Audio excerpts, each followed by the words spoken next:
अरेर थाना अंतर्गत दो कुख्यात अपराधियों की गिरफ्तारी हुई है।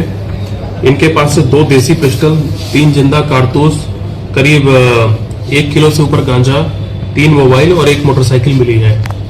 देखिए, आज से करीब 1 महीने पहले अरेर थाना अंतर्गत एक राहुल नाम के आदमी की हत्या हुई थी। उसको गोली मारी गई थी और सुबह सुबह बॉडी नहर के किनारे मिली थी।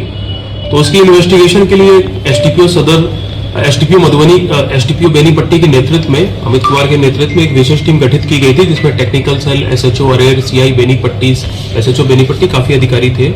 और ये टीम लगातार पिछले 1 महीने से अपना काम कर रही थी और इसकी इन्वेस्टिगेशन करके कल सक्सेसफुली इन 2 लोगों को अरेस्ट किया गया है। दोनों ने पूछताछ में अपना अपराध स्वीकार किया है।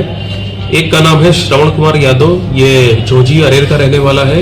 एक का नाम है आदित्य कुमार झा, ये सकरी का रहने वाला है।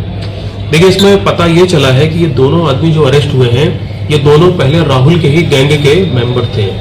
ये राहुल जो मर गया था वहां गोली से, प्लस ये दोनों लोग, इन लोगों ने 2021 से लेके 2026 के बीच में करीब 12 आपराधिक घटनाएं की हैं, मैक्सिमम जिसमें 2025 और 26 में की हैं। ये लोग बाइट को लूटना और छीनने का मेहनता काम करते थे। शाम के समय कोई भी व्यक्ति को कट्टा दिखा करके बाइक छीन लेना, पैसा छीन लेना, ये इनका मुख्य काम था।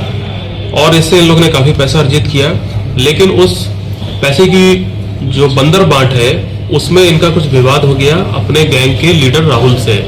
और इन दोनों लड़कों ने राहुल का ही हथियार इस्तेमाल करके, जब वो रात को सो रहा था, उसको सुबह सुबह गोली मार दी और नहर के बगल में जाके लाश फेंक दी। क्योंकि जैसा कि इनका कहना है कि यदि ये नहीं मारते तो वो उसको मार देता। तो उसमें जो मर्डर का मेन कारण था वो यही था और इन्हीं लोगों ने किया है। तो पुलिस ने वो हथियार बरामद कर लिया है, दोनों लड़कों को भी अरेस्ट कर लिया है और मोटिव भी पूरी तरह से क्लियर हो गया है। मैं आपको यहाँ ये बताना चाहूंगा कि आज से करीब 2 महीने पहले टाउन थाना क्षेत्र में एक लड़का था राम बाबू सदाय, उसकी जो अरेर वाले केस में मृतक था राहुल, उसने चाकू मार के हत्या कर दी थी। तो उस केस में जो मेन अभियुक्त था राहुल, उसकी तो मृत्यु हो गई गोली से 1 महीने पहले। लेकिन उसमें ये जो मेन लड़का है आदित्य कुमार झा, जो आज अरेस्ट हुआ, ये भी उसमें शामिल था।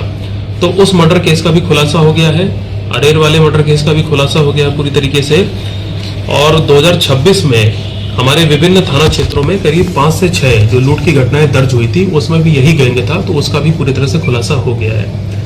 तो इन दोनों पे और राहुल पे कुल मिला के कम से कम 12 से 18 आपराधिक मामले, मैं देख रहा हूँ कि दरभंगा में भी कुछ मामले दर्ज हैं, ज्यादातर हमारे थाना क्षेत्र में।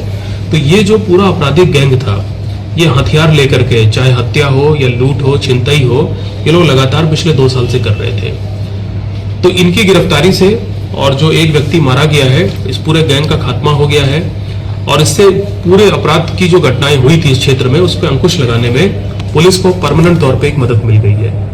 एसडीपीओ बेनीपट्टी ने और उनकी पूरी टीम ने बहुत बेहतरीन काम किया है, हम सबको अपनी तरफ से पुरस्कृत करेंगे। सर, बताया गया कि 2026 में कई लूट की घटना में शामिल है। कौन कौन से लूट? जैसे देखिए, प्रश्नों में लिखा है, रहिका में 2 लूट की घटनाएं की थी 2026 में इन्होंने, कलवाही में 2 लूट की घटनाएं की है जनवरी और फरवरी के महीने में, नरैया में 1 लूट की घटना की है फरवरी के महीने में, खजौली में 1 घटना की है लूट की आज से करीब 2 महीना पहले, राजनगर में 1 लूट की घटना आज से करीब 1.5 महीने पहले इन लोगों ने की थी, अरेर में भी 1 लूट की घटना की है और टाउन में भी की है।